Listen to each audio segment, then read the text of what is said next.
Hello, this is Mark Holmes, the Senior Editorial Director of Via Satellite. I'm delighted to be back for one of our Thursday morning conversations.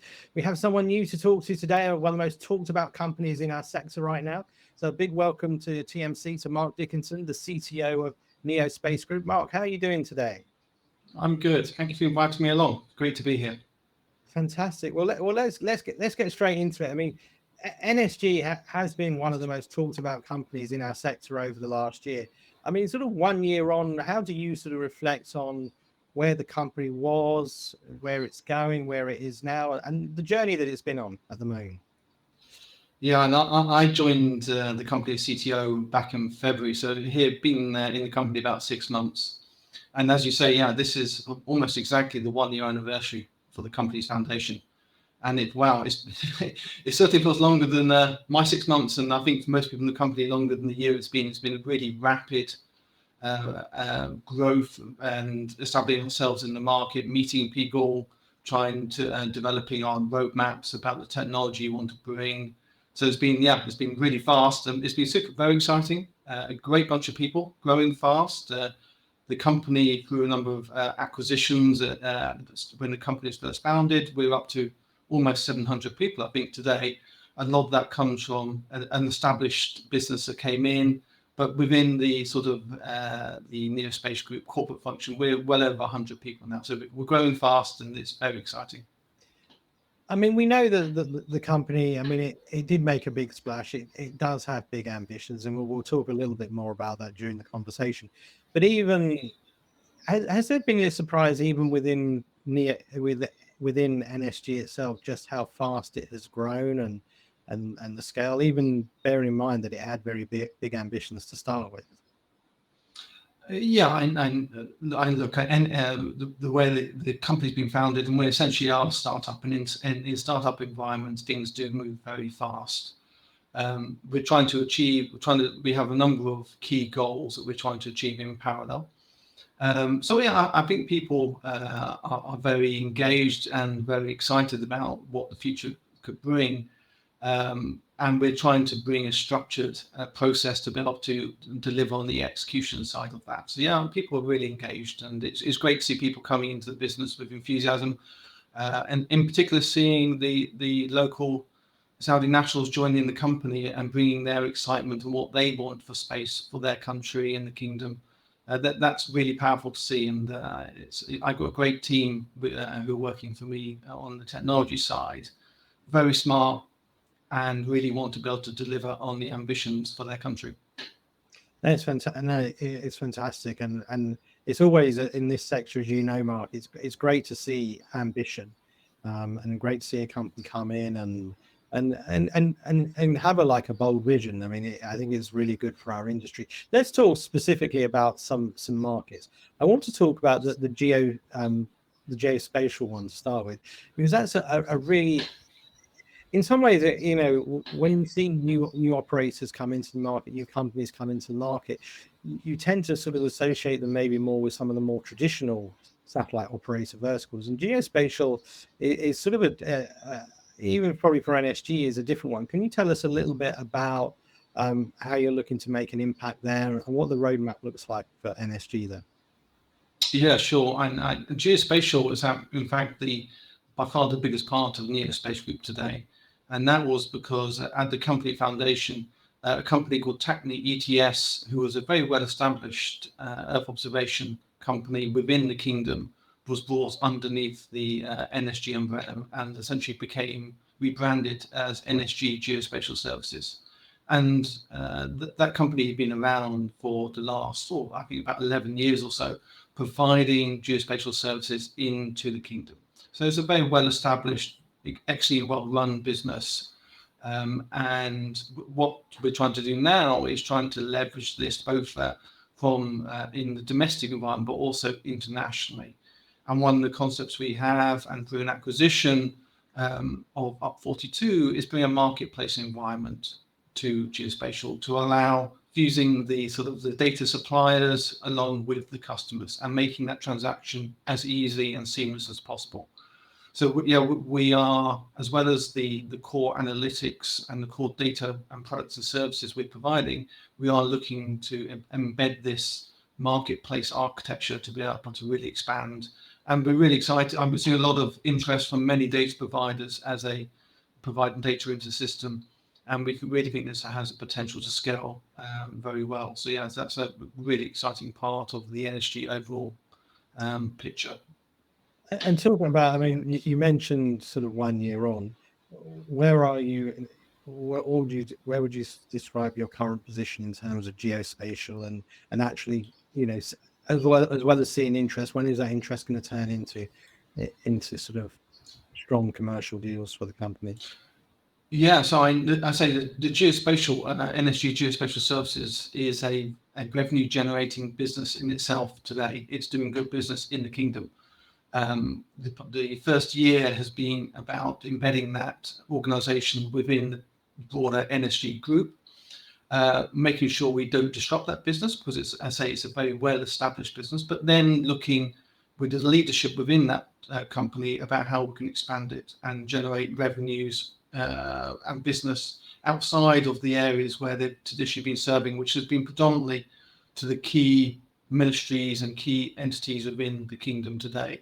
The capabilities they have are phenomenal. They have some great products. They're doing the equivalent to Google Maps within the kingdom, for example. And so they have a bunch of very talented individuals, and we want to be able to use them to be able to provide product and services more globally and really empower this marketplace concept, really to make that that interface in terms of making purchasing and getting geospatial services and products as easy as possible. How difficult is it for the company? I mean, obviously, we would expect you to do sort of good business within KSA, but how difficult, bear in mind how competitive the geospatial market is and the demand for geospatial data, how difficult do you think it will be for the company sort of globally, regionally, internationally to make a breakthrough there, sooner rather than later? Yeah, no, I think through the marketplace acquisition and through going to market through this type of capability, I think it's going to help. Look, NSG and the geospatial function with it has predominantly been a company providing services within the kingdom. Those capabilities are needed internationally. It's about how we can scale in a sensible way and how we provide the infrastructure to allow the products and services to be delivered, I say, at that scale, which hasn't been happening in the past. So yeah, I think we've got really strong hopes for this marketplace concept and be able to leverage capabilities. So yeah, we'll see how the next couple of months as we start deploying it. And yeah, I'd say the interest we're getting from the data provider side alongside the customers is very encouraging. So yeah, I think we'll see far more NSG and the geospatial capabilities on the international stage in the coming months and year. You mentioned about a launch in a couple of months. Can you sort of expand upon that a little bit as you roll there? Yeah, so we've been going through an acquisition process to buy a company called Up42, which had the marketplace product. It's about now commercializing, being able to take that product and then having capabilities to use it both in the kingdom and internationally. And the team is busy looking at that and getting that to market as quickly as possible. And we'll see that happening in the next weeks and months. So a big end of year in terms of geospatial for the company. Yeah, absolutely. It's a geospatial is a core pillar within NSG, and it's one that we are super excited by the people who came with the acquisition or the merger of Tapmega ETS within Neospace Group. And yeah, we want them to be super successful, both nationally and internationally. Okay. Now, there's not many Thursday morning conversations where I go from geospatial to IFC, but I'm going to do that with this one. And so a bit of a left turn, as to say. I mean, IFC. I mean, this is, as you know, Mark, been a big market for satellite for a decade now. We've seen all kinds of entrants come in. It was interesting. I went to Aircraft Interiors for the first time in a few years this year, and Neo had a very big presence there, and that was interesting to me, and still we're seeing a strong deal flow with airlines, and I mean, it's hugely competitive market, this one, hugely. Every satellite, particularly operator, wants a piece of this market. Why are you confident that NSG can actually carve out a really strong niche, bearing in mind this is a market that's been going 10 years and big players are already competing hard here?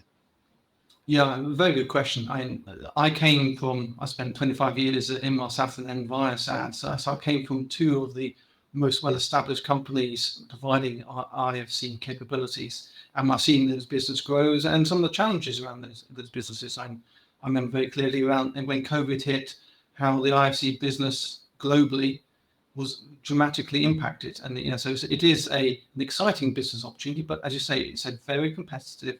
And it's a tough business as well because there are high barriers to entry. You have certifications, you have airline who are very sophisticated buyers of services. So the way we look at it is really focusing on that sort of customer experience side of it. It's not just about providing pure bandwidth capacity to the airline. It's about being able to provide that true customer experience and ensuring that we're delivering the products and services that the airlines want. We're seeing a lot of interest from the airlines in terms of how they interface with their customers, how they use connectivity to deliver more than services than just simply a bent pipe in the sky. And we're seeing very significant interest from a number of airlines, and you've seen in the press some wins that we have, and we're really excited about delivering on those. Yeah, so we're not just focused on this as pure bandwidth economics type of deal. This is far more about integrating platforms and capabilities that the airlines want and improving that customer experience. How does the partnership with SES help that? Because that was quite a big news story when it came on. Yeah. So people on the way, we have a deal with SES through their open orbits concept to be able to use capacity on the SES network. So that's working very well, and we've been running trials with some of the airlines, and they've been amazed by some of the performances we're getting out, the speeds and that we're getting to particular aircraft there. And yeah, it's I think there's almost a win-win for SES. They get to use their capacity in the most efficient way. For people who have the ability to scale in certain regions of the world they may not be able to do themselves. And so, yeah, I think it's a win-win all around. We have access to the infrastructure that they're deploying, especially as we see things like mPOWER come to operations, existing O3B capabilities. So, yeah, the relationship with SES is very good, and it allows us to be able to scale through coverage in a smart way.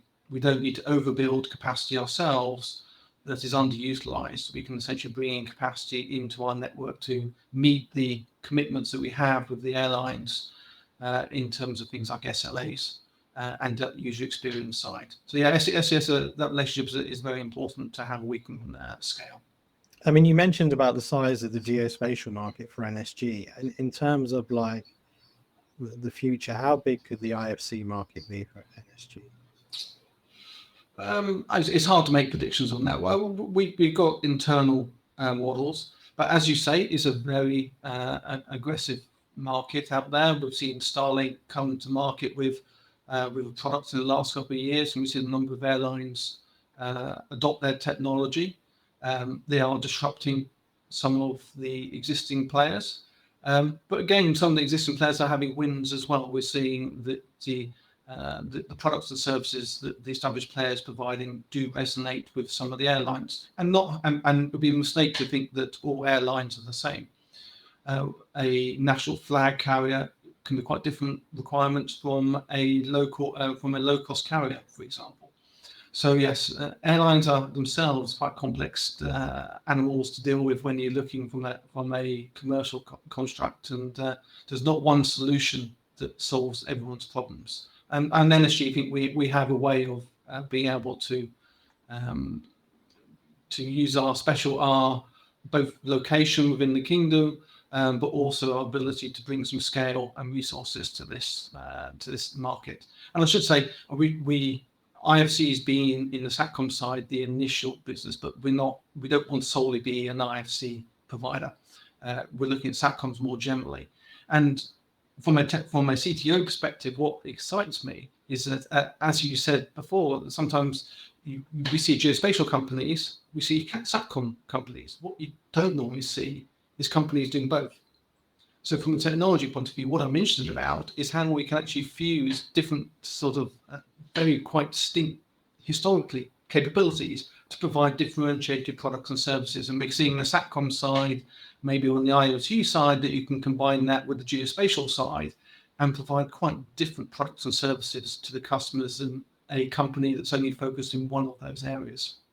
I think that's a good point, and I think I alluded that into my question, because I don't think I've actually, when doing a TMC, gone from talking about geospatial to IFC in like one question, and I think that hints at the uniqueness of what NSG is doing. I want to sort of talk a little bit about the Saudi Vision 2030 and where space fits into that, because I think one of the themes of this interview is bold visions of the future, not just bold technology visions of the future, but bold visions that include space. And I'm interested, as the CTO of NSG, how you see that Saudi vision, and also the role of space in that vision, not just going to 2030, but also beyond. Yeah. So it's at the heart of what NSG is founded to do. So Neospace Group is a PIF portfolio company.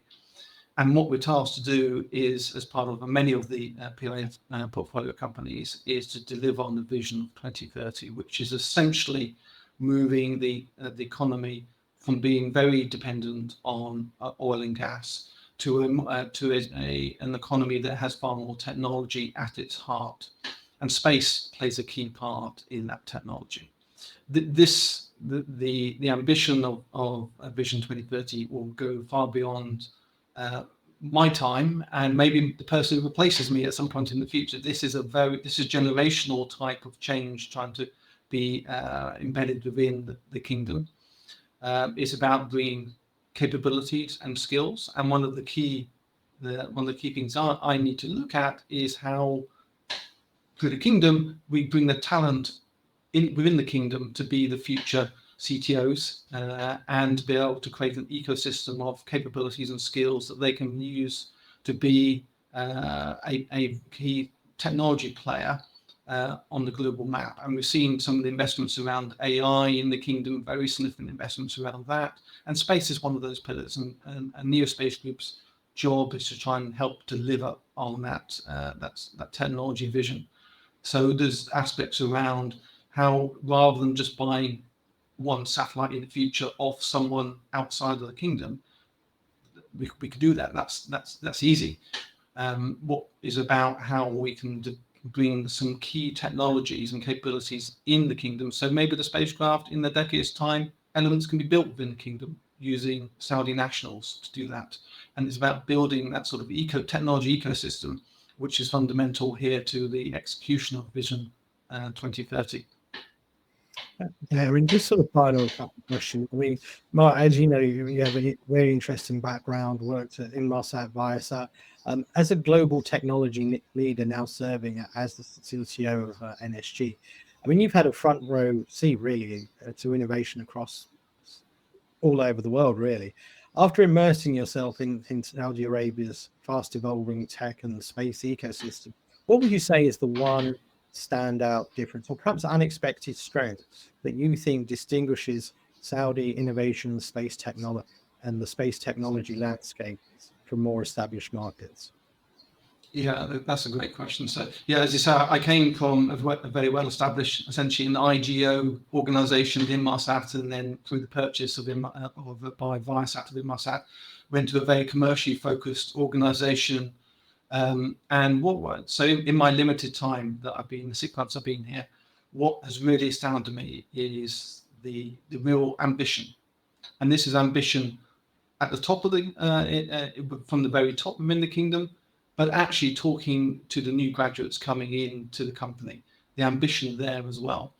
And so you're seeing the kingdom is a very young country in terms of population, and seeing the incredibly very well educated, very ambitious, very smart, and really want to make a difference to their country. And it's that enthusiasm which is really palpable, and that makes me super excited going to work to meet and talk and discuss ideas about what they want for their country in the future, and how they can really play in that global in that global environment. So yeah, so I think we can find smart people everywhere, and we can find smart people. There's lots of them. It's about that ambition and about the desire to be able to make fundamental differences, and that's why that's the sense I get, and that's really exciting for me, seeing what the people power. Yeah, and it must be one of the most, I'd imagine it's one of the most exciting challenges that you've had sort of personally and professionally as well. I mean, it's quite a big change to go from sort of an Inmarsat Viasat to an NSG. How are you finding that? How are you finding Yeah. So I, to be totally honest, I wasn't sure at the beginning really what to expect. I know it would be different. I like to think that I'm fairly adaptable, but actually it's been far easier than I actually probably expected. The people make such a difference. Very incredibly welcoming, want to help, and that's fundamental to be able to be successful. And yeah, I think there's I see a lot of a huge welcome. Thank you for coming to our country and assisting us to be what we want to be in the future. And yeah, that's a great feeling. And culturally, I found it much easier than I had expected. The country is changing incredibly fast, and the culture shock actually wasn't that big. I was surprised. The temperature can be a bit different, but yeah, I can. Coming from the UK, I'm not used to 40+ degrees temperatures, but actually even that's actually far easier to cope with than I expected. It's incredibly. It's the summertime at the moment, so it may be 45 degrees, but it's a very dry heat. It's not humid at all, which makes life a lot easier. So yeah, it's been super interesting, and I'm really enjoying myself. It's funny you should say that, because it's plus 30 degrees here in the UK today. So it's about 34, 35 degrees. So it's I think it's a record for this now for the fair to fly. But Mark, it's been an absolute pleasure to catch up with you. Always enjoy talking with you, and wish you and your team all the best. As I said, I applaud the ambition of NSG. It's great when we have a newcomer come into the sector, with a bold vision and plans to make a difference. So we wish you and the team at NSG all the best. When we spoke about the first year, I look forward to talking to you, to finding out what the second year, what you're able to accomplish. And I'm sure there's some exciting things on the horizon. So we'll leave it there. Big thank you to Mark. Big thank you to our audience. And we'll talk to you again soon. So thank you very much. Thank you, Mark.